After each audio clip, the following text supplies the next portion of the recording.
नमस्कार मित्रों, work power energy lecture number 80 पावरना प्रश्नो આપણે સોલ્વ કરી રહ્યા હતા, બરાબર?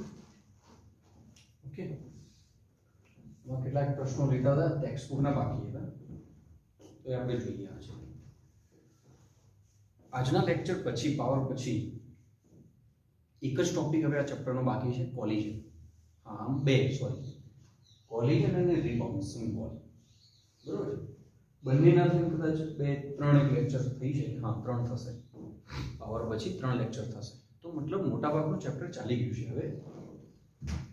તો તમે જે પણ બુકનો યુઝ કરતા હોય એમાં પ્રશ્નો સોલ્વ કરતા જજો. જો એમાં ટોપિક વાઇઝ આપેલું હોય તો પ્રશ્ન જ નહીં, તમે સોલ્વ કરતા જશો. પણ કદાચ તમારી જોડે બુક છે અને ટોપિક વાઇઝ નથી, તો લગભગ 80% ચેપ્ટર ચાલી જાય, 80% ઉપર ચાલી જાય ત્યારે એ બુકનો ઉપયોગ કરી દેવાનો તમારે, કે જેથી મોટાભાગના પ્રશ્નો તમને આવડશે. ના આવડે તો તમારા મિત્રો સાથે ચર્ચા કરો, છતાં કોઈ પ્રોબ્લેમ આવે તો મારી સાથે ચર્ચા કરો. પણ ચેપ્ટરમાં મેક્સિમમ પ્રેક્ટિસ કરો.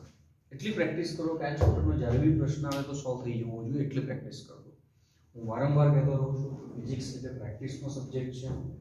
જેટલી પ્રેક્ટિસ બેટા વધારે કરશો એટલો તમને ફાયદો વધારે થશે.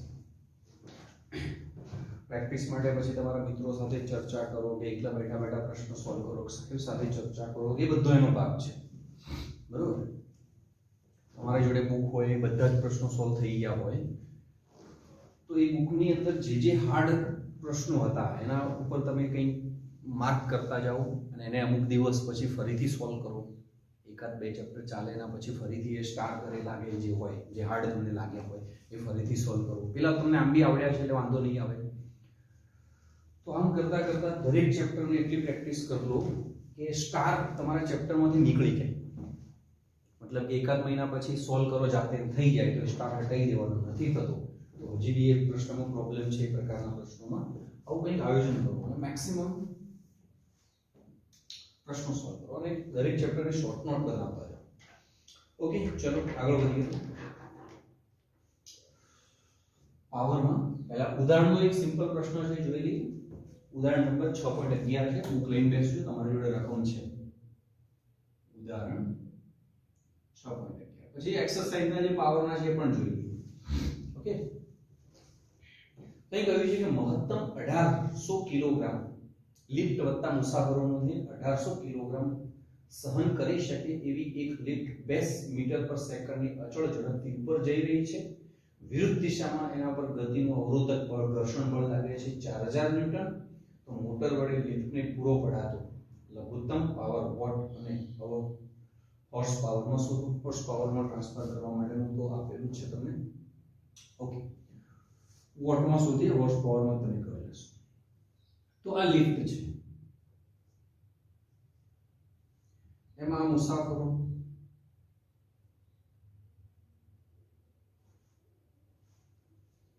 ઓકે, આ બધાનું થઈને દળ જે છે લિફ્ટ વત્તા મુસાફરોનું થઈને દળ છે 1800 કિલોગ્રામ. તો અહીંયા આગળ એનું વજન હશે mg. કેટલું હશે? તો 1800 × 10. એ આપણે ધ્યાન રાખશું. એક કેબલ છે, દોરડું એના સાથે બાંધેલું હોય, એના પર તણાવ બળ આપતું હશે. અને બીજું આ જે ઉપર જાય છે ત્યારે આ દિવાલો સાથે ઘસડાઈ જાય કે હવાનું અવરોધક બળ, કે જે એ અવરોધક બળ આપેલું છે એ 4000 ન્યૂટન આપેલું છે. તો એ ગતિની વિરુદ્ધ દિશામાં જ લાગતું હશે અવરોધક બળ. તો ઘર્ષણ બળ જ માની લો, ચલો ઘર્ષણ બળ છે એ છે કેટલું? 4000. તો અહીંયા આગળ દોરડા વડે મોટર જે બળ આપતી હશે એ કયું હશે? તણાવ બળ. તો તણાવ બળ વડે કે મોટર વડે કેટલો પાવર આને આપવામાં આવે છે શોધવાનું છે. એના માટે કહ્યું છે કે એનો વેગ કેટલો છે? 2 મીટર પર સેકન્ડ. તો સિમ્પલ થઈ ગયો. આ બળ અને v એક જ દિશાનો, તો ડોટ પ્રોડક્ટનો ડોટ તો નીકળી જશે. તો t * v અથવા એને f કો t કો જે કોઈ એ t * v એ જ પાવર થશે. તો t શોધવાનો થશે. તો t શોધવાનું છે તમારે. ઓકે, આ બાજુ બળ આટલું છે તો બળ તમને મળી જશે અહીંથી.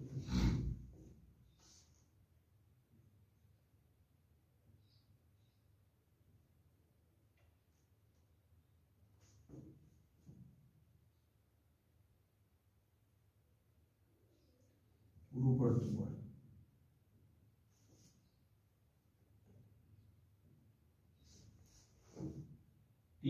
बराबर mg + 4000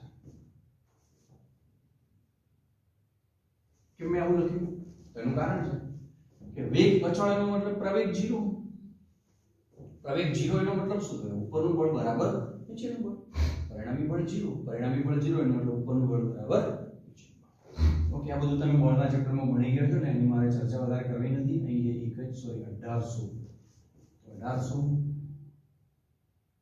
ગુણ્યા 10 વત્તા 4000 તો કેટલા આવશે 18000 વત્તા 4000 તો કેટલા આવશે 9 10 11 1 22 तो बस पावर હવે सिंपल છે P = T * V 22000 sorry 22000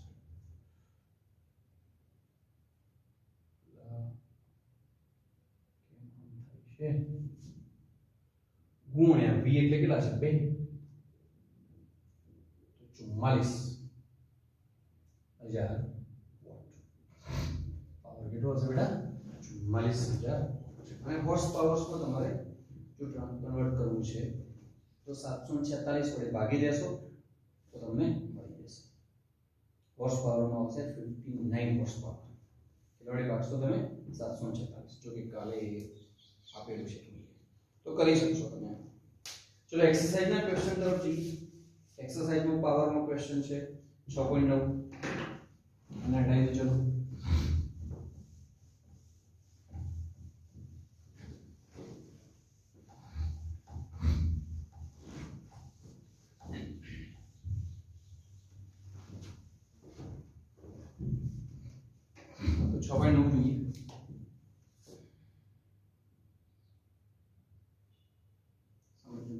simple प्रश्न છે 6 આવો છે પ્રારંભમાં એક પદાર્થ સ્થિર છે એક પદાર્થ કયો છે સ્થિર છે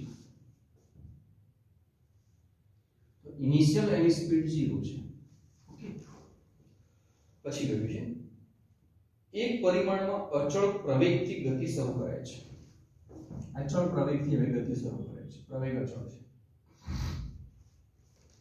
ઓકે તો પછી ગયું છે तो t समय तेने મળતો પાવર કોના સમપ્રમાણમાં છે નીચે ઓપ્શન આપેલા છે કે t બરાબર 0 સમય અહીં હતો જે પદાર્થ એ t સમય આગળ આવી ગયો અહીં છે હવે t બરાબર t સમય ત્યારે જે પાવર છે એ સમયના કેવા એક ઘાત આવે છે બે ઘાત આવે છે જે આવે એ પ્રમાણ તમારે શોધવાનું છે પાવર શોધવાનું છે તો પાવર p બરાબર લખી શકીએ આપણે f * v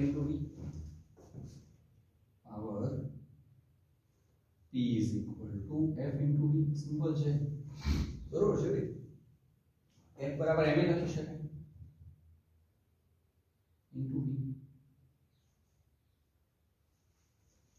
ઓકે m અચળ છે એ અચળ છે પણ v અચળ નથી પણ એ બી ખ્યાલ છે આપણને કે એ અચળ આપેલો છે એ અચળ આપેલો હોય તો v / t લખી શકાય કોઈ એક સમય પદાર્થ અહીંથી જતો હોય ત્યારે એનો વેગ v હોય અંતિમ વેગ v ફાઇનલ વચ્ચે ક્યાંક જતો હોય અહીંથી જે આપણે પદાર્થ પસાર થતો હોય આ પદાર્થ અહીંથી આમ પસાર થતો હોય ત્યારે એનો વેગ v હોય તો એ બરાબર શું લખી શકાય v / t કારણ કે અચળ પ્રવેગ હોય તો v / t લખી શકાય તો v = શું થશે a * t આમાં મૂકી દઈએ તો m a * t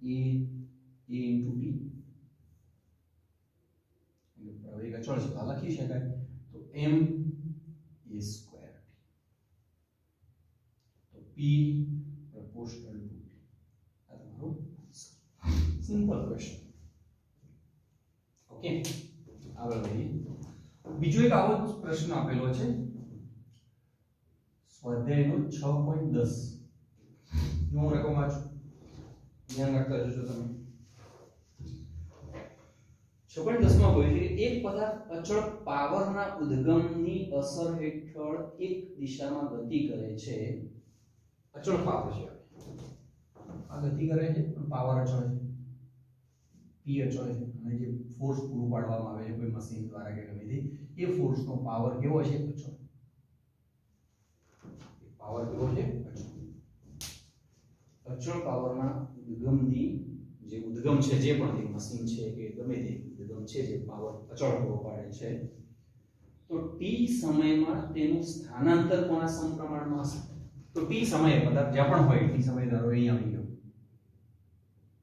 આજે પદાર્થે સ્થાનાંતર કર્યું છે આ t બરાબર 0 સમયની સ્થિતિ આ t બરાબર t સમયની સ્થિતિ તો આ x એ t ના કેવા પ્રમાણમાં છે અહીં કઈ ઘાત લખવાની છે એ આપણે શોધવાનું છે ઓકે જોઈએ ચલો તો ભાઈ અહીં આગળ આ જે પાવર પૂરો પાડવામાં આવે છે એના વડે જે કાર્ય થતું હોય એ કાર્ય બરાબરનું હું લખી શકું પદાર્થ પર થતું કાર્ય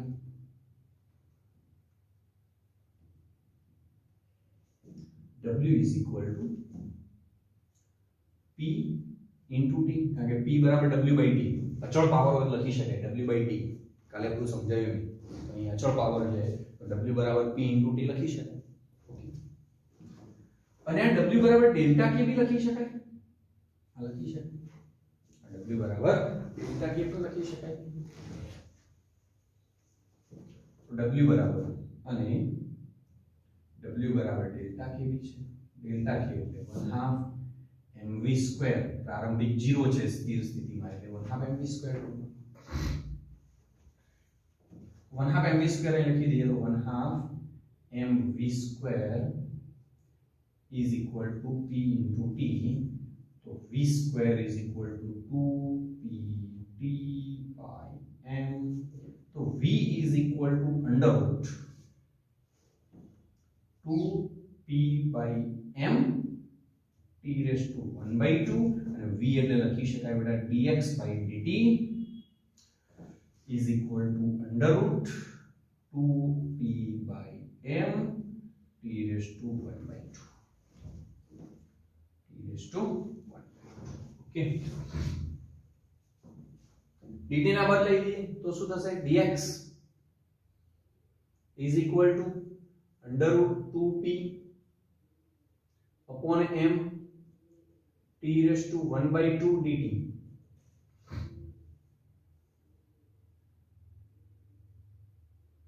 इंटीग्रेशन લઈ લઈએ તો dx under root 2p by m power અચળ છે m તો અચળ હોય જ integration t raised to 1 by 2 dt 0 થી x x સ્થાનાંતર 0 થી t તો 1 નું સંકલન શું આવી જશે x 1 નું સંકલન શું હશે બેટા x સંકલન તમને આવડતું હોવું જોઈએ 1 નું સંકલન થશે x અહીં શું થશે under route 2p by m t raised to 1 by 2 નું સંકલન થશે 1 by 2 plus 1 એટલે 3 by 2 upon 3 by 2 આવું આવશે તમારે પ્રમાણ શોધવાનું છે 3 by 2 અચળ p અચળ m અચળ 2 અચળ તો x proportional to t raised to 3 by 2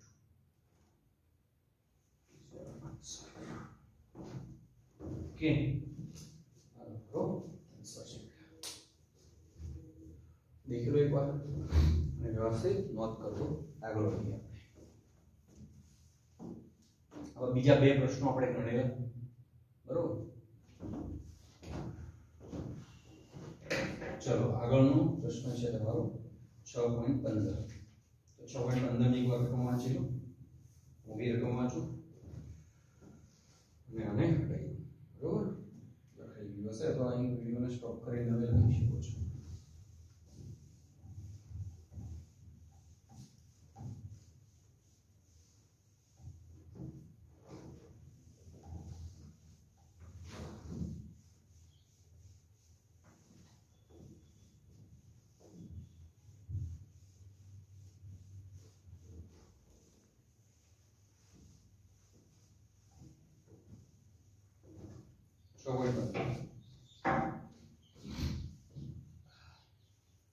तो 6.15 માં આવું કહ્યું છે ભાઈ કે એક બિલ્ડિંગના ગ્રાઉન્ડ ફ્લોર પર રહેલ પંપ 30 મીટર ક્યુબ કદની ટાંકીને 15 મિનિટમાં ભરી શકે છે તો ટાંકી ગ્રાઉન્ડ થી 40 મીટર ઊંચાઈએ હોય અને પંપની કાર્યક્ષમતા 30% હોય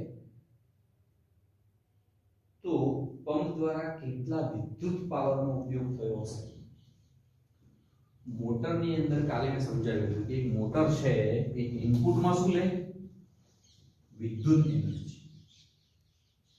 વિદ્યુત ઉર્જા એ ઇનપુટ ઉર્જા છે, તો આ વિદ્યુત ઉર્જા એટલે કે ટૂંકમાં ઇનપુટ પાવર શોધવાનું છે. એના માટે શું આપેલું છે? તો મોટરની કાર્યક્ષમતા આપેલી છે અને વત્તા આઉટપુટ પાવર શોધી શકો એ સ્થિતિ આપેલી છે. શું કહ્યું છે? આ મોટર ક્યાંથી પાણી ખેંચે છે, નીચેથી પાણી ખેંચે છે, ક્યાં લઈ જાય છે, ઉપર લઈ જાય છે, કેટલી ઊંચાઈએ લઈ જાય છે આપેલું છે, કેટલા સમય સુધી આ મોટરને ચાલુ રાખવામાં આવે છે આપેલું છે, તે સમયમાં કેટલું પાણી એ ઉપર ચડાવશે ને એ બધું આપણે ગણી લઈશું. ઓકે, તો મોટર જે છે એ કેટલું કાર્ય કરે છે એ તમને મળી જશે. સમય આપેલો છે તો પાવર મળી જશે. એ જે પાવર હશે, આ મિકેનિકલ જે કામ થયું એ કયો પાવર હશે? મોટરનો આઉટપુટ પાવર. મિકેનિકલ જે પાવર છે એ કયો હશે? Output power. તો આઉટપુટ પાવર બરાબર શું લખી શકો? W. અને W એટલે કયું કામ કરે છે? તો મોટર જે છે પાણીને h ઊંચાઈ સુધી ચડાવે છે. m દળના પાણીને h ઊંચાઈ સુધી લઈ જતી હોય મોટર, તો મોટરે કામ કર્યું કેટલું કહેવાય? mgh. કેટલા સમયમાં? t સમયમાં. તો આઉટપુટ પાવર બરાબર mgh થશે. કાર્યક્ષમતા 30% આપેલી છે અને ઇનપુટ પાવર તમને શોધવાનું કહ્યું છે. અને કાર્યક્ષમતાનું સૂત્રની વાત આપણે કાલે કરી ચૂક્યા. તો બસ જાતે પણ ગણી શકો, પણ હું અહીં ગણી લઉં છું. જુઓ, લખી શકીએ આપણે કે આઉટપુટ પાવર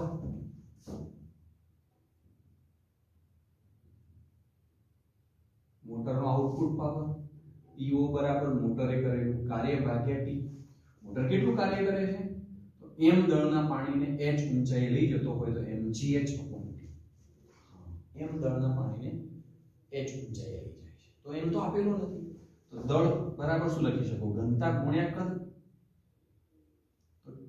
આ v આપેલો છે કે ઉપર જે ટાંકી છે કેટલા કદની છે આપેલું છે. કેટલા કદની કહી છે અહીં આગળ? તો 30 મીટર ક્યુબ. અને પાણીની ઘનતા કેટલી હોય? 10³ કિલોગ્રામ પર મીટર ક્યુબ, અથવા એને તમે કહો છો 1 ગ્રામ પર સેન્ટીમીટર ક્યુબ. યાદ હશે આ 1 છે, CGS માં છે, SI માં ઘનતા પાણીની કેટલી આવે? 10³ કિલોગ્રામ પર મીટર ક્યુબ. તો એ બધું જાણો છો તમે. બસ આઉટપુટ પાવર તમને મળી ગયો. જુઓ, વેલ્યુ જ હવે લખવાની રહી. તો આઉટપુટ પાવર તમારો આ છે. આમાં કિંમતો મૂકી દઈએ હવે. તો 10³ કદ આપેલું છે, મેં લખ્યું હતું 30, g બરાબર 10. કેટલી ઊંચાઈ સુધી મોટર પાણીને ચઢાવે છે? તો એ ઊંચાઈ તમને આપેલી છે 40 મીટર. કેટલા સમયમાં? તો 15 મિનિટમાં. તો 15 ગુણ્યા 60, તો આ આવશે તમારો આઉટપુટ પાવર. બધું મેં SI માં મૂક્યું છે, તો જૂલમાં આવશે, સોરી વોટમાં આવશે. એ આઉટપુટ પાવર આવશે તમારો 13.07 ગુણ્યા 10³ વોટ, એટલે કે 13.07 kilowatt output power. Okay, input power શોધવાનો છે. તો લખીએ હવે કાર્યક્ષમતા.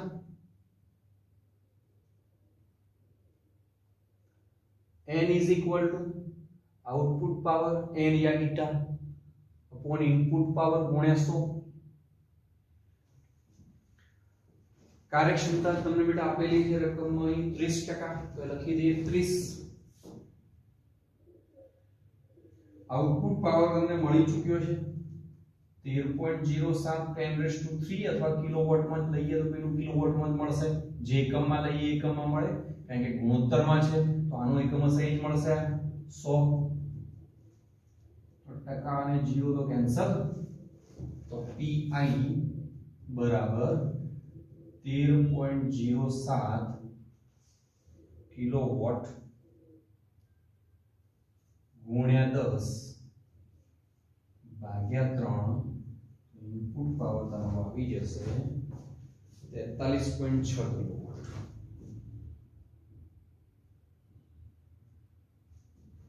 43.6 કિલોવોટ. ઓકે, આટલો પાવર ઇનપુટ થશે. તો તમારો પ્રશ્ન 6.15 હોય. સ્વાધ્યાયનો 6. સિમ્પલ ક્વેશ્ચન છે, આવડો મારા હિસાબથી તમને. ચલો આગળ વધીએ.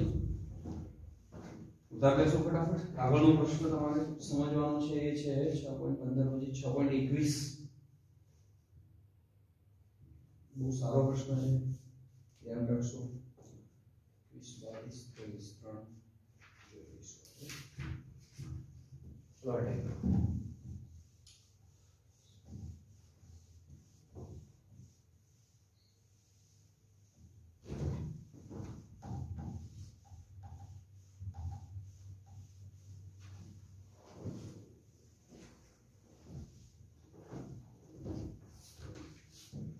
तो भाई 6.21 नंबरનો પ્રશ્ન જોઈએ. સરસ મજાનો ક્વેશ્ચન છે, ધ્યાન રાખજો. આવું કહે છે, એક પવન ચક્કી ના પાંખિયા ફરે ત્યારે કેપિટલ A જેટલા ક્ષેત્રફળનું વર્તુળ આવરી લે છે. એક પવન ચક્કી એમ જોઈએ. પ્રશ્ન છે આપણો 6.21. સ્વાધ્યાયનો 6.21.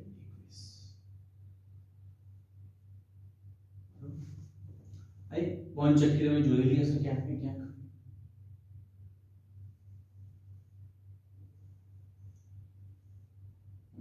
પવન ચક્કી ધ્યાન રાખજો.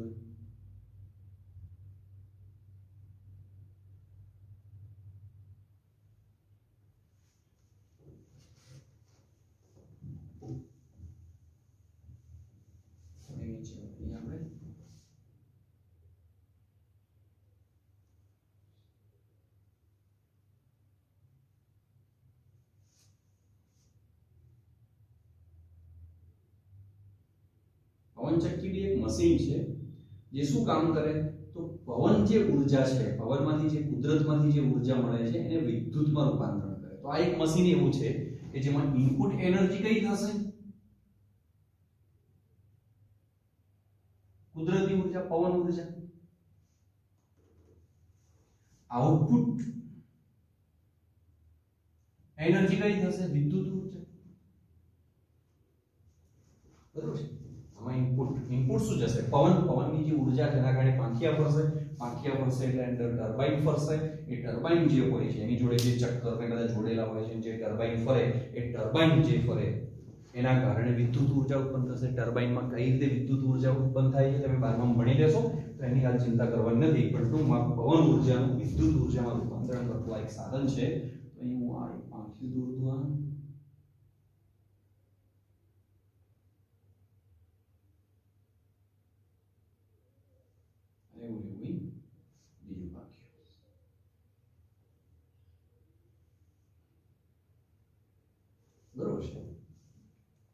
આ જે આમ રોટેટ થતું હોય એના કારણે જે એરિયા આવરી લે, ધારો કે આ એક પાંખિયું છે એ આમ રોટેટ થાય તો જો આટલો એરિયા આવરી લેશે. આ જે એરિયા છે એ તમને આપેલો છે. આ જે એરિયા છે કેટલો આપેલો છે તમને? એ આપેલો છે.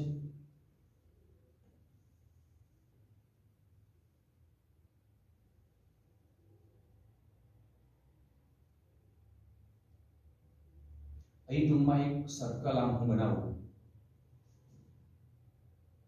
જેટલો એ એરિયા આવરી લે છે. આ જે સર્કલ અહીં બનાવ્યું એનો એરિયા કેટલો છે? A. એનો એરિયા કેટલો છે? પવનચક્કીના જે પાંખિયા ફરે છે એ આજે આ એરિયા આવરી લે છે આટલો. એના આડછેદનું ક્ષેત્રફળ કેટલું આપેલું છે? એ આપેલું છે. ઓકે, આ છે A. એક પવનચક્કીના બે પાંખિયા ફરે ત્યારે A જેટલા આડછેદનું ક્ષેત્રફળ નું વર્તુળ આવરી લે છે. તો પહેલો પ્રશ્ન છે, જો પવન v વેગથી આ વર્તુળને લંબરૂપે વહેતો હોય તો t સમયમાં કેટલા દળની હવા તેમાંથી પસાર થતી હશે? અહીં આપણો પવન જે પસાર થાય છે હવે આમ એનો વેગ v હોય, લંબરૂપે પવન પસાર થતો હશે આમ નીકળી જશે આગળ, એ નીકળશે એટલે આને ફેરવશે. એમ ફેરવે એની વાત છોડીએ, પણ આ કેટલો વિસ્તારમાં? તો આટલો જે આવરી લીધો આ જે વર્તુળ આમ પવનચક્કીના પાંખિયા છે તો આટલા વિસ્તારમાં જે પવન હશે એ જ આમાંથી પસાર થઈ શકશે.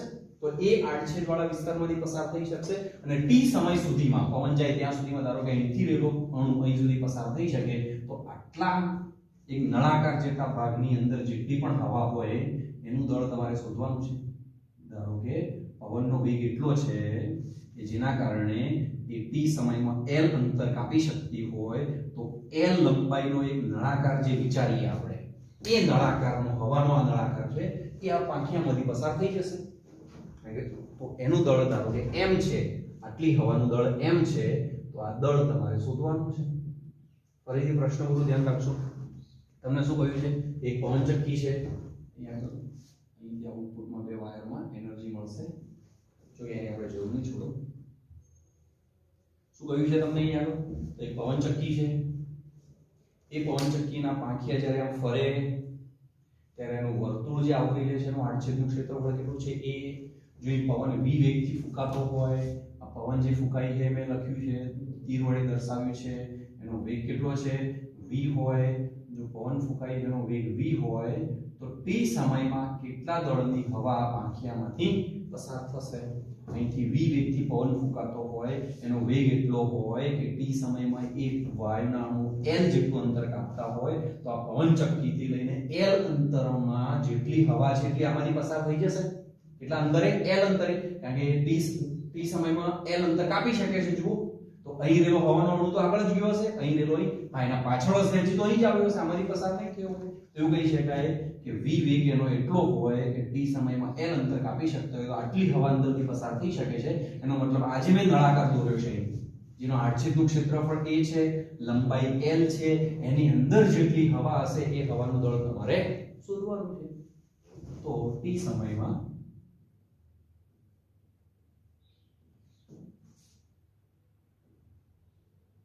પાંખિયામાંથી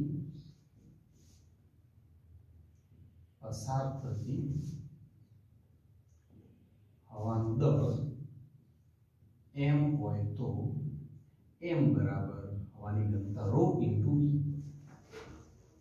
ઓકે, v બરાબર શું લખી શકાય? ક્ષેત્રફળ ગુણ્યા લંબાઈ. તો ρ ક્ષેત્રફળ એટલે a, લંબાઈ એટલે l. l બરાબર શું લખી શકાય? હવાની ઝડપ * t. ρ a v * t. આટલી દળની હવા પાંખિયામાંથી પસાર થઈ જશે. અહીં વેલ્યુ આપેલી હોય તો આપણે મૂકી શકાય. ઓકે, આગળ વધીએ. બીજો પ્રશ્ન છે. પછી કહ્યું છે બીજા પ્રશ્નમાં હવાની ગતિ ઊર્જા કેટલી હશે? પહેલો પ્રશ્ન તો થઈ ગયો, હવાની કેટલું દળ પસાર થશે t સમયમાં. તો હવાની ગતિ ઊર્જા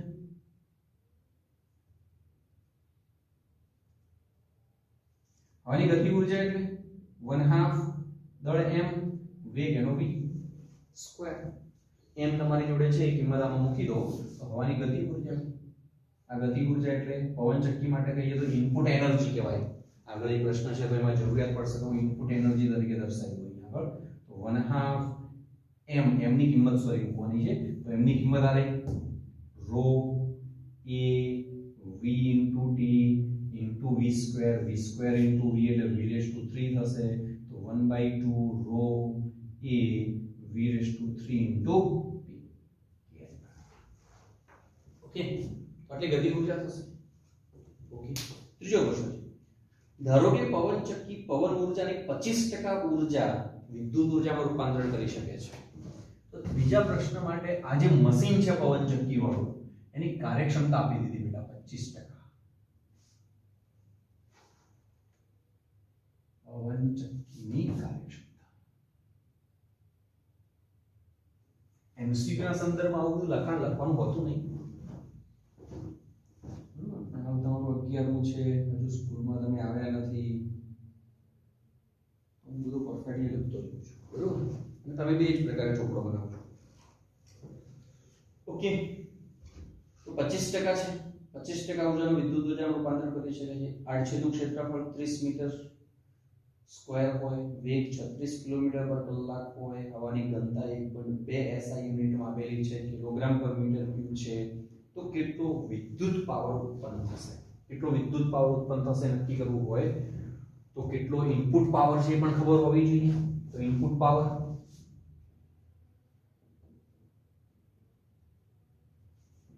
પાવર એટલે input kinetic energy upon time. તો કેટલું આવી જશે? જોઈ લો 1/2 ρ a v⁻³. હવે લખી દઈએ કાર્યક્ષમતા.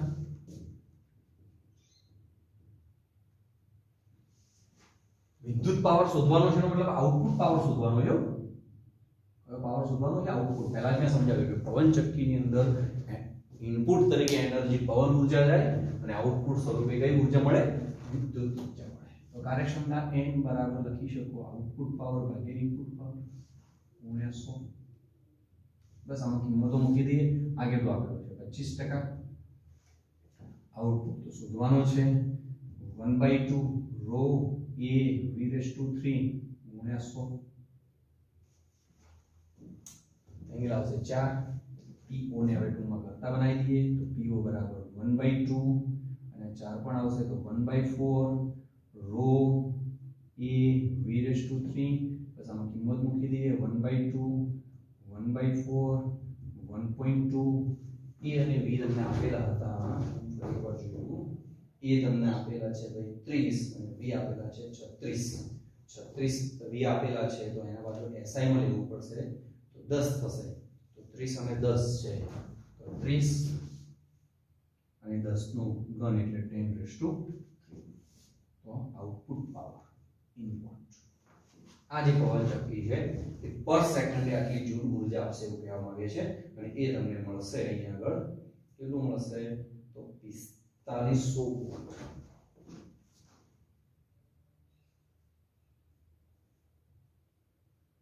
મળશે 4500 4.5 કિલોવોટ મળશે.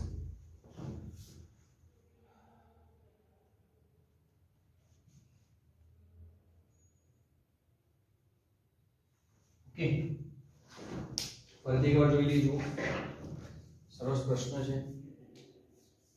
તમને આવું કહ્યું છે કે પવન ચક્કી છે એના બે પાંખિયા છે 2 3 જે હોય આપણે એનાથી લેવા બી નથી. એ પાંખિયું આમ ફરે ત્યારે જે આ વર્તુળ આવરી લે છે એનો આડછેદ આટલો છે. જો પવન અહીંથી v વેગથી ફૂંકાતો હોય કેટલા વેગથી પવન ફૂંકાઈ ગયો v વેગથી ફૂંકાતો હોય તો t સમયમાં કેટલા દળની હવા પાંખિયાને ક્રોસ કરીને જશે? આ પહેલો પ્રશ્ન.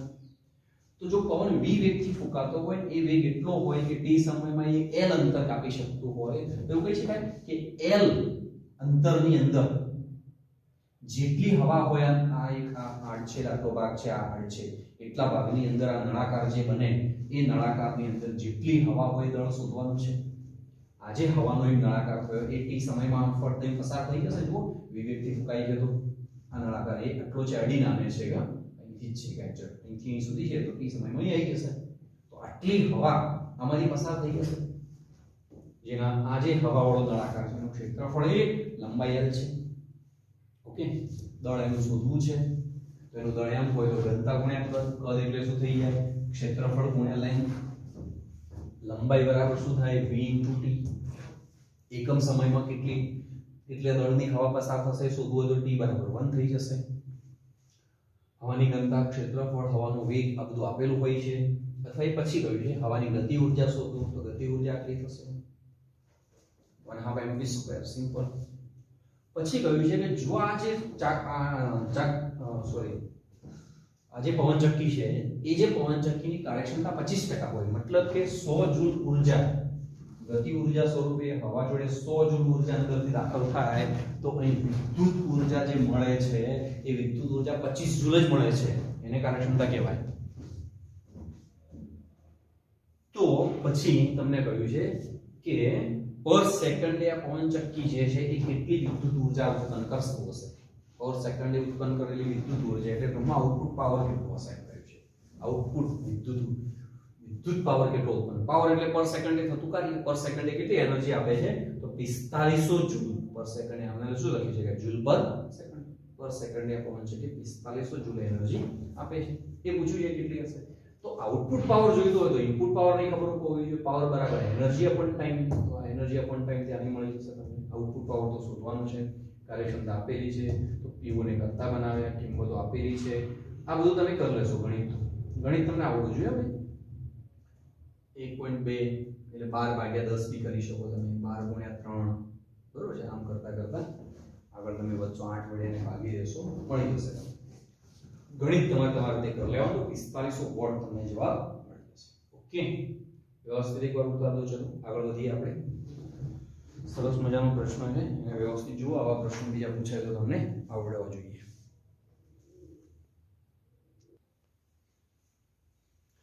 ચલો આગળ વધીએ. બીજો પ્રશ્ન પ્રશ્ન બી મસ્ત છે સાહેબ. 6.22 રકમ વાંચો એકવાર.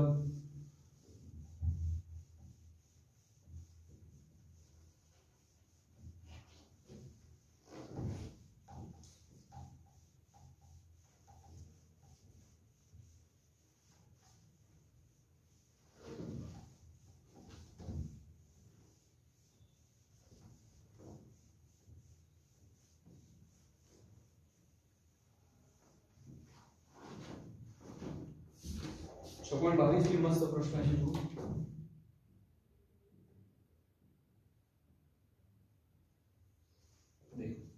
આવી વાત છે. ત્યાં કહ્યું છે વજન ઓછું કરવા માંગતી ડાયટિંગ કરતી એક વ્યક્તિ 10 કિલોગ્રામ દળને 1000 વખતે દરેક વખતે 0.5 મીટર જેટલું ઉચકે છે. વેઇટ ઉચકે છે દરેક વખતે કેટલું ઉચકે છે 0.5 મીટર. એવું કેટલી વાર ઉચકે છે 1000 વાર. કેટલા દળોને ઉચકે છે તો 10 કિલોગ્રામને આમ ઉચકે છે 1000 વાર આમ. બરોબર છે. ઓકે. ધારો કે તેણી જેટલી વખત દળને નીચે લાવે છે તેટલી વખત સ્થિતિ ઊર્જાનો વ્યય પામે છે. સ્થિતિ ઊર્જા વ્યય પામશે. ઉપર એનર્જી આપી, પછી વ્યય એનર્જી એને આપી, વ્યય એનર્જી આપી, વ્યય. ઓકે. તો તેણે ગુરુત્વાકર્ષણ બળ વિરુદ્ધ કેટલું કાર્ય કર્યું હશે? પહેલો તો સિમ્પલ પ્રશ્ન છે. ગુરુત્વાકર્ષણ બળ વિરુદ્ધ એને કેટલું કાર્ય કર્યું હશે? તો એ તો પહેલા સિમ્પલ લખી દઈએ. ગુરુત્વાકર્ષણ બળ વિરુદ્ધ વ્યક્તિએ કરેલું કાર્ય. આવું વેઇટ ટુમાં હોય છે ને, જીમમાં હોય છે, તમને ખ્યાલ હશે. એને ઉપર લઈ જાય છે. બળ ઉપર કોણ આપશે? આ વ્યક્તિ. ગુરુત્વાકર્ષણ બળ ક્યાં લાગે છે? નીચે. તો ગુરુત્વાકર્ષણ બળ જે લાગે છે એની વિરુદ્ધમાં જ કાર્ય કર્યું. કોણે કર્યું? આ વ્યક્તિએ. તો ગુરુત્વાકર્ષણ બળની વિરુદ્ધમાં આ વ્યક્તિએ કેટલું કાર્ય કર્યું? કે વ્યક્તિ ઉપર બળ લગાડે છે એનું સ્થાનાંતર બી ઉપર થશે તો કાર્ય તો ધન જ આવશે. તો કેટલું આવશે? તો ગણી લઈએ આપણે. કેટલું આવશે? mgh. કાર્ય કેટલું આવે ભાઈ? mgh. પણ એક વખતે ઉપાડે તો mgh. બળ એને ઉપાડવા માટે કેટલું લગાડવું પડે? અને ઉપાડવું હોય તો mg જેટલું બળ લગાડીને ઉપર જશે. કેટલું ઉપર લઈ જાય છે? h જેટલું અહીં સુધી લાવે છે ઉપાડીને. આ h કેટલો આપેલો છે? 0.5 મીટર. તો બળ mg ઉપર સ્થાનાંતર h પણ એક વખત નહીં 1000 વખત લાવે છે. ગુણ્યા 1000 બી કરવું પડશે. તો 1000 ગુણ્યા mgh. હવે સીધું ખબર પડી જોઈએ. w mgh. બસ. તો 10 કિલોગ્રામ ને લાવે છે તો 10⁻³ * 10 g એટલે 10 અથવા આમાં કદાચ 4.9 આપેલું હોય, સોરી 9.8 આપેલું હોય, 9.8 * 0.5 એટલે 1/2. ઓકે. તો w બરાબર કાર્ય જે કરે છે વ્યક્તિ પોતાનું વજન ઓછો કરવા માટે જે કામ કરે છે એ કામ થશે 49,000 જૂલ. આટલું કામ આ વ્યક્તિ કરે છે. ઓકે. પ્રશ્ન સિમ્પલ છે. પહેલો તો એક વ્યક્તિ પોતાનું વજન ઓછું કરવા માટે જીમમાં કામ કરે છે તો એક વજન લીધું એને 10 કિલોગ્રામ. બરોબર. હાથ ઉપર આમ 10 કિલોગ્રામ. પછી એને આમ ઉચક્યું. કેટલું ઉચક્યું? 0.5 મીટર નીચે લઈ ગયો. બીજી વાર 0.5 નીચે લઈ ગયો. ત્રીજી વાર 0.5. કેટલી વાર આમ ઉચકે છે? 1000 વાર.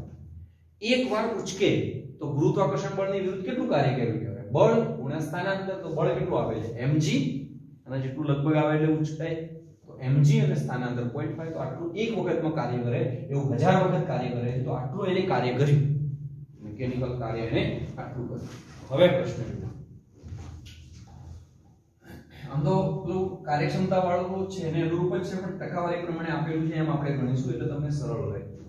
હવે શું કહ્યું છે જુઓ આગળ જતા બીજા પ્રશ્નમાં. ખોરાકમાંથી 1 કિલોગ્રામ દીઠ 3.8 ગુણ્યા 10⁷ જૂલ ઊર્જા મળે છે. 1 કિલોગ્રામ ખોરાકમાંથી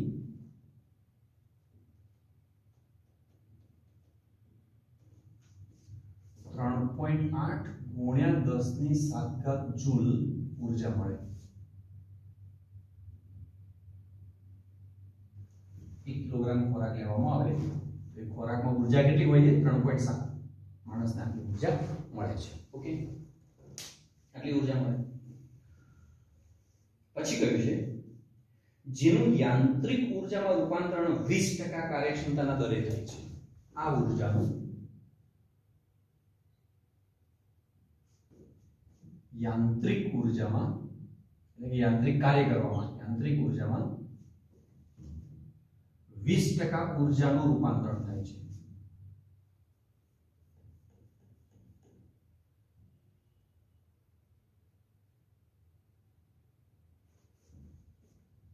માટે મિકેનિકલ એનર્જી કેટલી થશે તો 20% આ જે એનર્જી છે એના 1 કિલોગ્રામમાં આટલી એનર્જી મળી હતી પણ એમાંથી મિકેનિકલ કાર્ય કેટલું થાય છે 20% છે ઓકે તો 20 ભાગ્યા 100 આ કાર્યક્ષમતા વાળું સૂત્ર છે ટૂંકમાં 3.8 10 ની 7 કરજો ઓકે તો મિકેનિકલ કાર્યમાં રૂપાંતરણ થયું એ ઊર્જા તમને અહીંથી મળી જશે તમે જાતે પણ લખી શકો સોરી ગણી શકો તો હું સીધું અહીં લખી દઉં છું 20 ગુણ્યા 3.8 ભાગ્યા 100 ગુણ્યા 10⁷ કરશો તો 7.6 * 10⁵ જૂલ આવશે 7.1 મિનિટ છે કઈ ના બરાબર છે 0.76 10⁷ જૂલ આ ક્લોઝ આ મિકેનિકલ એનર્જી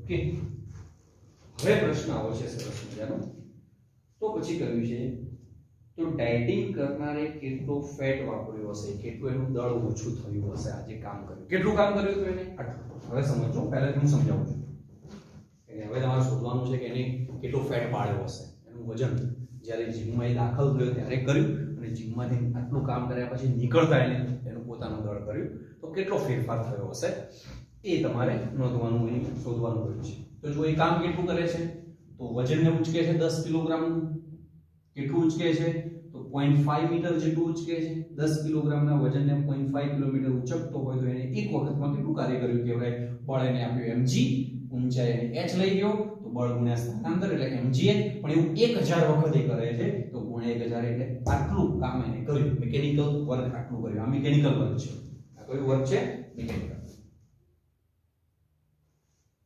યાંત્રિક કાર્ય જ કહેવાય ઉચકો એને યાંત્રિક કાર્ય જ કહેવાય ઓકે હવે કહ્યું છે કે ખોરાકમાંથી 1 કિલોગ્રામ દીઠ આટલી ઊર્જા મળે છે આ ઊર્જાનું મિકેનિકલ એનર્જીમાં જે રૂપાંતરણ થાય છે 20% જ થાય છે તો આટલી જ એનર્જીમાં રૂપાંતરણ થાય છે તો આટલા કિલોગ્રામ ખોરાક લીધો હોય તો મિકેનિકલ કાર્ય આટલું થઈ શકે એનાથી ઉલટું વિચારીએ હવે વાઇઝા વર્જા કે આટલી ઊર્જા જેટલું કામ કર્યું હોય જો આટલા જૂલ કાર્ય કર્યું હોય તો ફેટ કેટલો બળ્યો હોય 1 કિલોગ્રામ તો અહીંયા લખી શકાય કે જો 0.76 * 10⁷ જૂલ કાર્ય થાય તો 1 કિલોગ્રામ ફેટ બળે તો કાર્ય રિયલમાં તો એને કેટલું કર્યું છે તો 49000 જૂલ કાર્ય કરવાથી કેટલો ફેટ બળે તો m ફેટ બળે m કિલોગ્રામ તો શું આવશે 49000 ડોટમાં સમજી લેજો ભાગ્યા 0.76 * 10⁷ તો અહીંથી કેલ્સી તમારી જોડે છે એનો ઉપયોગ કરશો તો તમને મળી જશે m કઈ બેટા તો એ જે તમને m મળે છે એ મળશે 0.0064 કિલોગ્રામ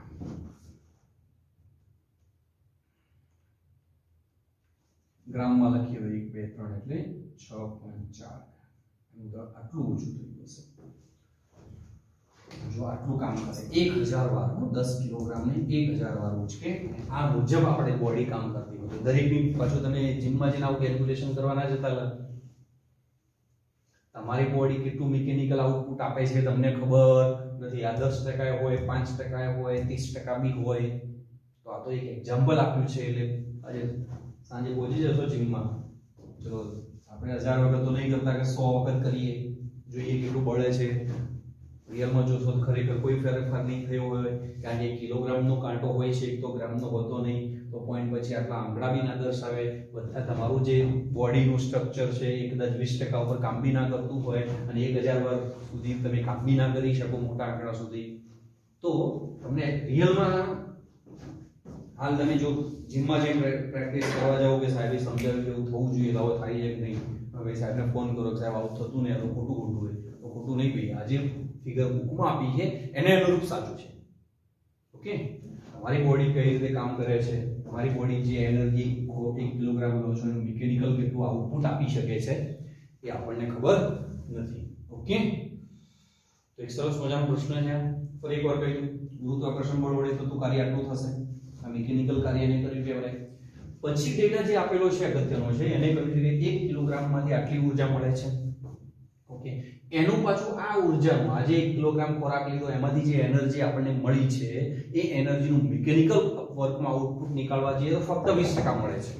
બીજું બધું બીજે ક્યાંય શરીરમાં બીજી બધી કામ કરવામાં જાય, બ્લડ બનવામાં એનર્જી જવાય, બરોબર, આવી ઘણી બધી શરીરને કોઈ કોષો રીજનરેટ થતા હોય એમાં એનર્જી જાય, એમ કરીને આપણે મિકેનિકલ જે વર્ક કરી શકીએ છીએ બહુ ઓછું હોય, આટલું બી ના હોય, પણ આપણને આપેલું છે આટલું, તો 20% છે એવું માની લઈએ.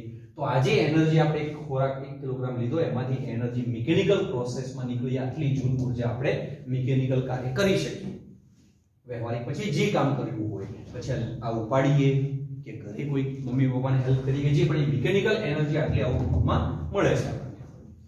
મતલબ કે 1 કિલોગ્રામ ખોરાક લઈએ તો મિકેનિકલ એનર્જી આટલી મળે છે, એ જ મશીન છે આપણું આ શરીરનું સ્ટ્રક્ચર. તો આટલી એનર્જી જેટલું મિકેનિકલ કાર્ય કરીએ તો 1 કિલોગ્રામ ફેટ ઓછો થવો જોઈએ આપણા શરીરમાં. તો આટલું કાર્ય કરીએ તો 1 કિલોગ્રામ ફેટ બળે. તો રિયલમાં એ વ્યક્તિ આટલું કામ કરે છે અને કેટલો ફેટ બાળ્યો હશે? 0.0064 કિલોગ્રામ એટલે 6.4 ગ્રામ ફેટ બાળ્યો હશે. ઓકે, આગળ વધીએ, જવાબ નોંધી લેશો તમે. એના પછીનો પ્રશ્ન જોઈએ, સરસ મજાનો પ્રશ્ન છે, એ પણ જોઈ લઈએ આપણે. બરોબર, હટાઈ દો.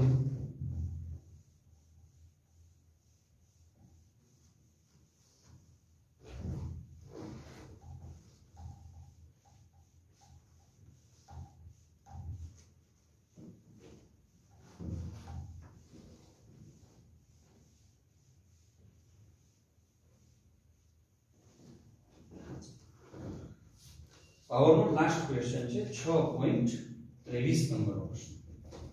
સ્વાધ્યાયનો 6.23.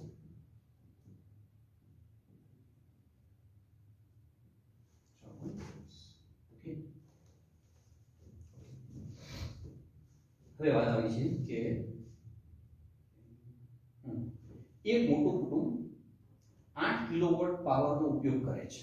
એક ફેમિલી છે મોટું, એને એના ઘરમાં જે વિદ્યુત પાવર જોઈએ, જે એનર્જી જોઈએ છે, એનો પાવર કયો છે? બરોબર, પી આઉટપુટ છે કે ઇનપુટ છે પછી જોઈએ આપણે, કારણ કે કયું મશીન આપેલું છે જોવું પડશે આપણે. બરોબર, મશીનની વાત હજુ પછી. તો 8 કિલોવોટ છે, મતલબ કે 8000 વોટ. વોટ એટલે જૂલ પર સેકન્ડ. તો આ કુટુંબ એવું છે જેને પર સેકન્ડે 8000 જૂલ જેટલી એનર્જી જોઈએ છે ઘરની અંદર, એટલી એની ખપત છે, એટલી એની જરૂરિયાત પડે છે. એના ઘરમાં જે પણ ટ્યુબલાઇટ, પંખા, એસી, ફ્રીજ જે પણ છે એમાં એવરેજ કરીએ તો પર સેકન્ડે આટલી એનર્જીની એને જરૂરિયાત છે. હવે કહ્યું છે આગળ જુઓ, એક કરીને કહ્યું છે પહેલા પ્રશ્નમાં, સમક્ષિતિજ સપાટી પર સૂર્ય ઊર્જા સીધી જ 1 ચોરસ મીટર દીઠ 200 વોટ જેટલા સરેરાશ દરથી આપાત થાય છે. હવે મશીન સોલાર પેનલ આપેલી છે, સોલાર પ્લેટ, અહીં દોરું સોલાર પ્લેટ જુઓ, આ સોલાર પ્લેટ છે, માનો કે એના ઘરના છાપરા ઉપર કે મેં લગાવી દીધી આવી મોટી સોલાર પ્લેટ. એમાં તમને ખ્યાલ હશે કે આમ હોય છે, ચોરસ ટુકડા વિચારીએ, પ્રત્યેક ચોરસ ટુકડો 1 મીટરનો છે એવું વિચારો.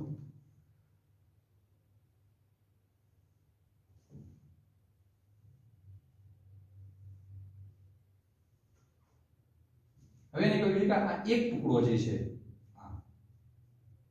એ 1 મીટર સ્ક્વેર વાળો છે એવું વિચારો. ટોટલ કેટલું છે તો આપણે શોધવાનું કહ્યું છે. તો આ જે ટુકડો છે એના પર આપાત થતી ઊર્જા જો હું ફરીથી વાંચું, સમક્ષિતિજ સપાટી પર સૂર્ય ઊર્જા સીધી જાય, સૂર્ય ઊર્જા જે આપાત થાય છે, આ સૂર્ય ઊર્જા,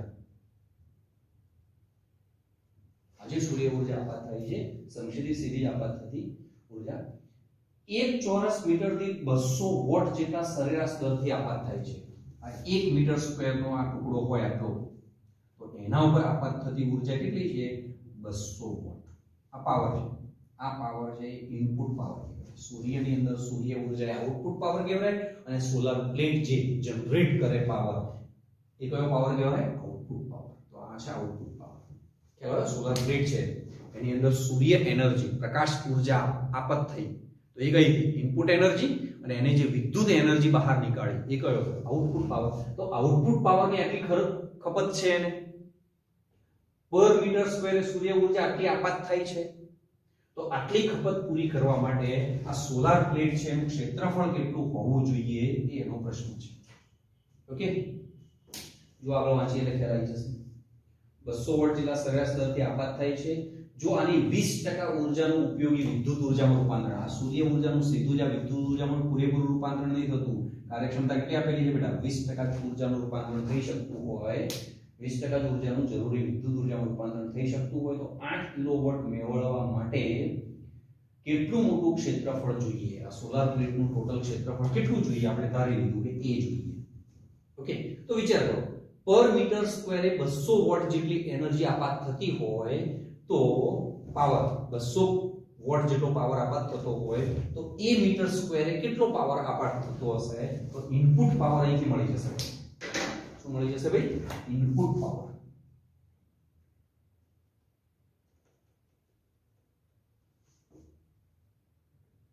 કેટલો હશે? 200 ગુણ્યા E. સિમ્પલ છે, તો ખ્યાલ આવવો જોઈએ. જુઓ, 1 મીટર સ્ક્વેરે 200 વોટ એનર્જી આપાત થાય છે સૂર્યની, તો આપણે ધારી લીધું કે એના ઘરના છાપરા પર એને 2 મીટર સ્ક્વેર જેટલું ક્ષેત્રફળની પ્લેટ મૂકી છે મોટી, તો કેટલી એનર્જી આપાત થતી હશે? તો કેટલી આપાત થતી હશે? જુઓ, 200, એ ઉપર જશે, એક નીચે આવશે, તો 200 ગુણ્યા A વોટ. એકમ લખી દઈએ વોટ. આ વોટ એકમ છે, આ વેલ્યુ છે, એ શું છે? વેલ્યુ છે 200A. આ ઇનપુટ, આઉટપુટ છે, કાર્યક્ષમતા છે, તો એ મળી જશે. સિમ્પલ. હવે તો ગણિત જ બાકી રહ્યું. હવે ગણિત theta is equal to output upon input minus 2. Okay, તો આ છે બેટા કાર્યક્ષમતા 20%. સરસ. આઉટપુટ પાવર કેટલો છે? 8 કિલોવોટ. કિલોવોટમાં મેળવીએ તો અથવા 10⁻³ લઈ લઈએ. ચલો, જૂલમાં મેળવીએ, સોરી વોટમાં મેળવીએ તો 10⁻³. Okay, watt. તો આઉટપુટમાં બી વોટમાં મળશે. સોરી, ક્ષેત્રફળ શોધવાનું છે, પણ તો ઇનપુટ છે વોટમાં લીધું છે, તો આઉટપુટ બી વોટમાં લીધું આપણે. 200 × A ગુણ્યા 100. બરોબર છે? તો ઉપર વોટ, નીચે બી વોટ. 20 નીકાળી દીધું. ચલો, ઓકે, બિંદુ ઉડી જશે, એક બિંદુ અહીં ઉડશે. એને હવે કરતા બનાવીએ. આ બાજુ આવે તો A બરાબર 8 10⁻³ આ તો ઉડી ગયું.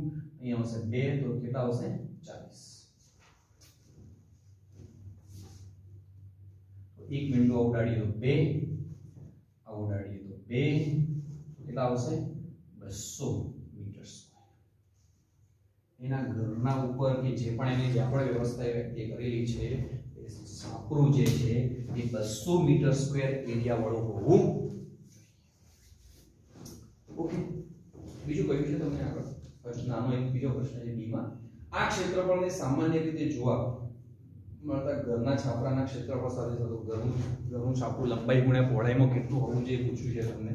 તો બી એ બરાબર શું લખી શકો? લંબાઈ ગુણ્યા પહોળાઈ. એટલે માની લઈએ ચોરસ છત છે, એની લંબાઈ અને પહોળાઈ સરખી છે, તો L સ્ક્વેર. તો L બરાબર √200 એવું લખી શકાય. જુઓ, √200 100 એટલે 10√2, મતલબ કે કેટલું આવશે? 14.14 મીટર. એટલે કે છત 14.14 મીટર ક્રોસ 14.14 મીટર ની હોવી જોઈએ.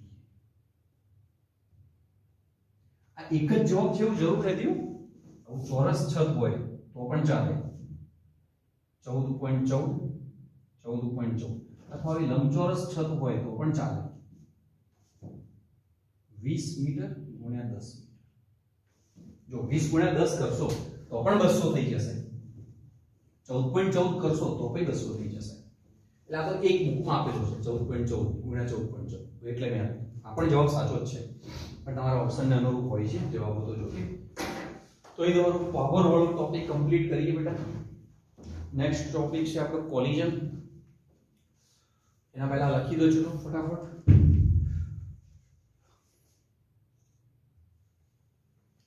ચલો ઓકે. તો એના પછી છે કોલિઝન. કોલિઝન એટલે અથડામણ, સંઘાત, બે પદાર્થનું અથડાવું મતલબ કોલિઝન. આમ તો ટાઈમ એટલો નહીં, પણ બેઝિક ઇન્ફોર્મેશન ખાલી આપી દઉં. કોલિઝન એ વાત રિયલી 2 લેક્ચરનો ટોપિક છે. 10 મિનિટમાં તો મજા તો નહીં આવે, પણ ફક્ત બેઝિક ઇન્ફોર્મેશન. એટલે કાલે આગળ આપણે ફટાફટ ચાલે. કોલિઝન એટલે અથડાવું, બે પદાર્થો ટકરાય. એને શું કહેવાય? કોલિઝન. બે ગોળાઓ લીધા ને અથડાય, એક ગોળો લઈને બીજ ઉપર મારીએ તો અથડાય પાછો આવશે. આ અથડાવું એને શું કહીએ છીએ આપણે? કોલિઝન. સંઘાત, કોલિઝન. હું ફક્ત આજે પ્રકારની વાત કરું. અને ગુજરાતીમાં કહીએ છીએ સંઘાત. કોલિઝન એટલે સંઘાત, અથડાવું.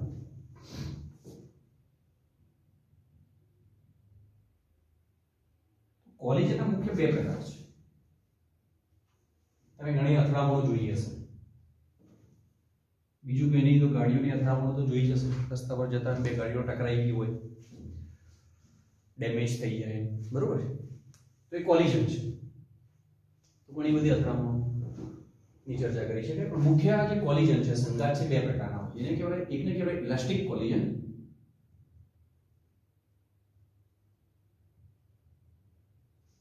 જેને ગુજરાતીમાં કહે છે સ્થિતિસ્થાપક સંઘાત.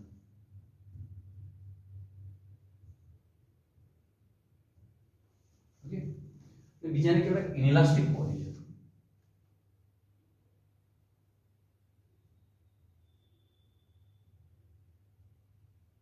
અસ્થિતિસ્થાપક સંઘાત.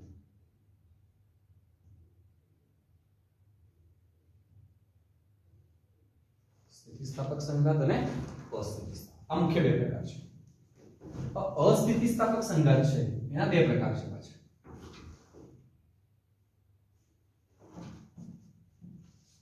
પાર્શિયલી ઇનઇલાસ્ટિક કોલિઝન અને બીજો જે પ્રકાર છે એને કહીએ છીએ પરફેક્ટલી ઇનઇલાસ્ટિક કોલિઝન.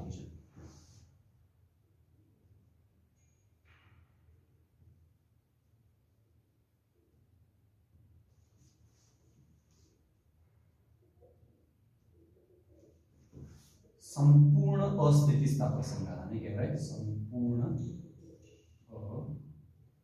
અસ્થિતિસ્થાપક સંઘાત. પરફેક્ટલી ઇનઇલાસ્ટિક અને પાર્શિયલી ઇનઇલાસ્ટિક.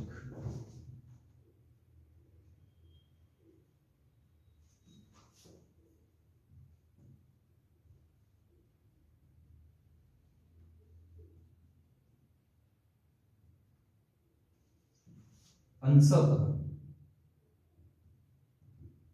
અસ્થિતિસ્થાપક સંઘાત.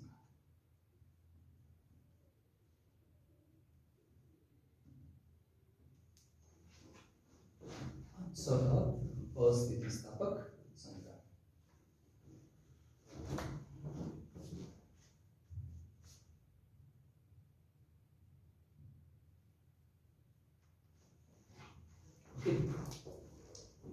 આને કહેવાય સંપૂર્ણ સ્થિતિસ્થાપક સંઘાત અથવા સ્થિતિસ્થાપક સંઘાત. અસ્થિતિસ્થાપક સંઘાત અને અસ્થિતિસ્થાપક સંઘાત. અસ્થિતિસ્થાપકમાં 2 ભાગ છે, સંપૂર્ણ સ્થિતિસ્થાપક અને અંશતઃ અસ્થિતિસ્થાપક. સમજીએ કોને શું કહેવાય છે, પછી એક એક કરીને ભણવાનું છે. આ ભણશું, પછી આ ભણશું, આ ભણશું. તો જે સંઘાતની અંદર સંઘાત પહેલાની બે પદાર્થોની કુલ ગતિ ઊર્જા અને સંઘાત બાદની કુલ ગતિ ઊર્જા એક સરખી જળવાઈ રહેતી હોય, મતલબ કે સંઘાત દરમિયાન ગતિ ઊર્જા અચળ જળવાઈ રહેતી હોય, ગતિ ઊર્જાનું સંરક્ષણ થતું હોય, એવા સંઘાતને આપણે કહીએ છીએ સ્થિતિસ્થાપક સંઘાત. તો કાઇનેટિક એનર્જી સિસ્ટમની બે પદાર્થો અથડાયા તો બંને પદાર્થની પ્રારંભિક કાઇનેટિક એનર્જી બરાબર બંને પદાર્થની અંતિમ કાઇનેટિક એનર્જી. તો એવા સંઘાતને કહેવાય ઇલાસ્ટિક કોલિઝન. મતલબ કે એક પ્રકારની આદર્શ સ્થિતિ છે આ. વ્યવહારમાં ખરેખર આવું જોવા મળતું નથી. આદર્શ સ્થિતિ લાવી જુઓ, હું અહીંથી ગોળાને છોડ દઉં, એક ગોળા છોડ દઉં, અહીંથી છોડ દઉં, નીચે જશે, અથડાશે, અથડાયના જસ્ટ પહેલા એનો વેગ 10 હતો, તો 10 થી અથડાય અને 10 થી ઉછળે, અવાજ બી ઉત્પન્ન ના થાય તો જ આવું બને. કારણ ક્યાંય વેગ ના પામે, બધી ગતિ ઊર્જા જેટલી ગતિ ઊર્જા હતી એટલી જ ગતિ ઊર્જાથી ઉછળ્યો. એકદમ સંપૂર્ણ સ્થિતિસ્થાપક સંઘાતમાં જે હાર્ડ મટીરીયલ હોય, સેજ બી દબતા નહીં, એવા પદાર્થો સંપૂર્ણ સ્થિતિસ્થાપક તરીકે વર્તે. વ્યવહારમાં સંપૂર્ણ સ્થિતિસ્થાપક માટે ઉદાહરણ લેવું હોય તો સ્ટીલનો ગોળો છે, હાથી દાંતમાંથી બનાવેલો સ્ટ્રોંગ ગોળો હોય તો એ સંપૂર્ણ સ્થિતિસ્થાપક તરીકે વર્તે. એ 100% તો નહીં છે.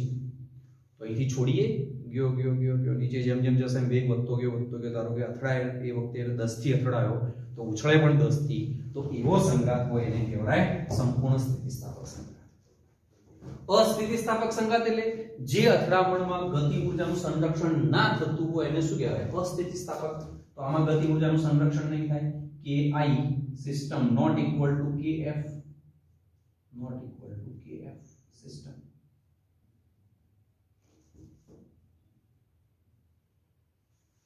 એ જ રીતે અહીં KI not equal to KF.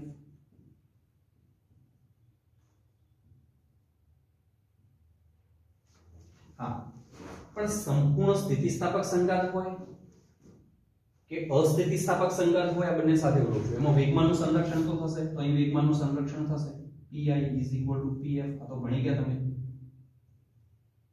જો વેગમાનનું સંરક્ષણ ભણ્યા ત્યારે કોઈ પણ પ્રકારની કન્ડિશનની વાત જ નહીં કરી આપણે. વેગમાનનું સંરક્ષણ હંમેશા થાય છે, તો અહીં બી વેગમાનનું થશે. PI PF.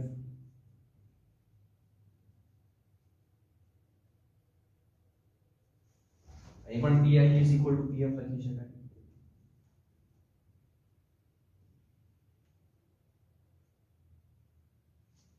ઓકે, તો જે સંઘાતમાં ગતિ ઊર્જાનું સંરક્ષણ થતું હોય એવા સંઘાતને સ્થિતિસ્થાપક સંઘાત કહેવાય, અને જે સંઘાતમાં ગતિ ઊર્જાનું સંરક્ષણ ના થતું હોય એને અસ્થિતિસ્થાપક સંઘાત કહેવાય. તો પછી આ બંનેમાં ફરક શું છે? છે ભાઈ ફરક, અને હવે કાલે ભણશું આપણે. ઓકે, આટલા સુધી રાખીએ. આ જોઈએ, મેં ફક્ત આની હાલ વાત કરી છે. હવે આ બંનેમાં શું ડિફરન્સ છે કાલે વાત કરીશું. અહીંથી સ્ટાર્ટ કરીશું, બરોબર છે? ઓકે, ચાલો બાય. કારણ કે પતા એમ નથી તો એટલે છોડવો જ પડશે ટોપિક.